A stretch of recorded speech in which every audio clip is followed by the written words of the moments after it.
Hi, I'm Megan Coon, and today I want to talk to you about moving when you have pets. I know that your pets are a part of your family and that it's going to be very important to you to make the transition for them as easy as possible. But in order to sell your home, we do have to be mindful that not everybody loves pets.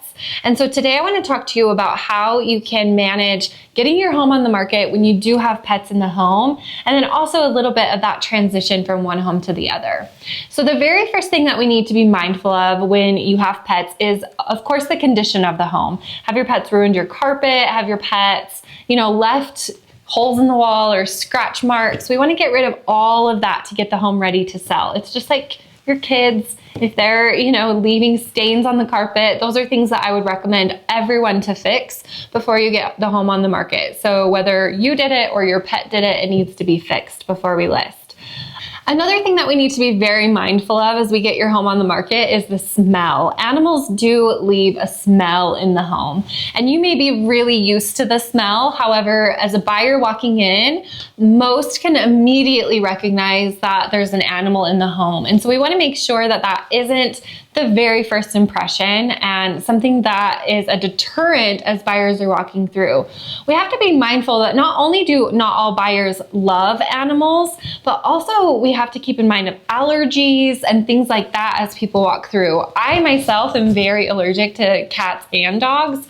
And so as I walk through homes and have allergic reactions because I can tell that they have pets in the home, it's very uncomfortable for me, and I wouldn't be able to purchase a home with that in mind. And so we want to try to eliminate that as much as possible, because it's going to really divide your buyer pool if we have a lot of evidence of animals in the home.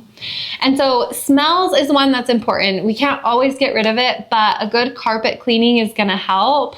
And also just make sure that you have good plugins, the home is nice and clean, and then any of the items for your pets are removed if they're not being used. You can put them in the garage or things like that to help eliminate maybe some of their beds and things like that from being in the home as buyers are walking through.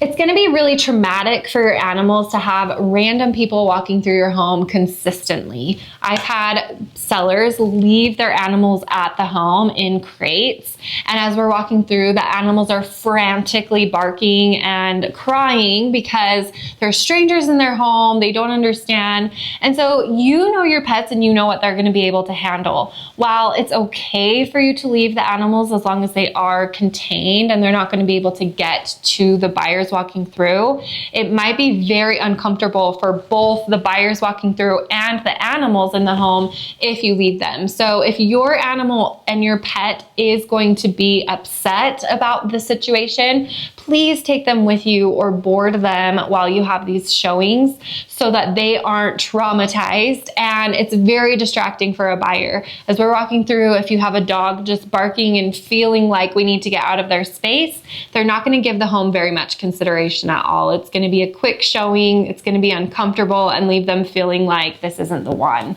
And so try to take your animals with you for all showings, for pictures, for the inspection, they have to be out, and for the appraisal. All of these certified people coming through your home need to know that they're safe and that they aren't going to be attacked by an animal or come up against an animal when they aren't familiar with it. So make sure that you're mindful of each step and getting the animal out of the home.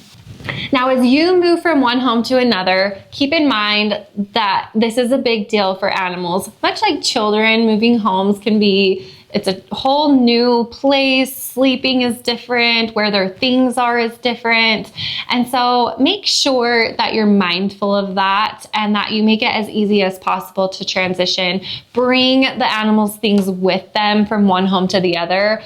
You may think, oh, this bed is trashed, let's throw it out and get him something new for the new house. But try to keep as much normalcy as possible for your pets as you move from one to another. That's going to help them transition a little bit better together, as well as just help them get a good feel for the area. Of course, hopefully they'll have a yard that they can play in and help them understand, the boundaries and where they're supposed to be, but also just be mindful that it might take a little bit of time for them to adjust to the new home, and that's okay. But the biggest thing we want to pay attention to is just making sure that your home is going to show well to buyers. As much as you can eliminate the presence of animals and their things as buyers are walking through will help your home appeal to more buyers and give you more of an opportunity to get it sold. So just keep that in mind. I know you love your animals and we don't want to ignore them or forget about them. However, it is something to keep in mind as you show the home and as we try to appeal to as many buyers as possible.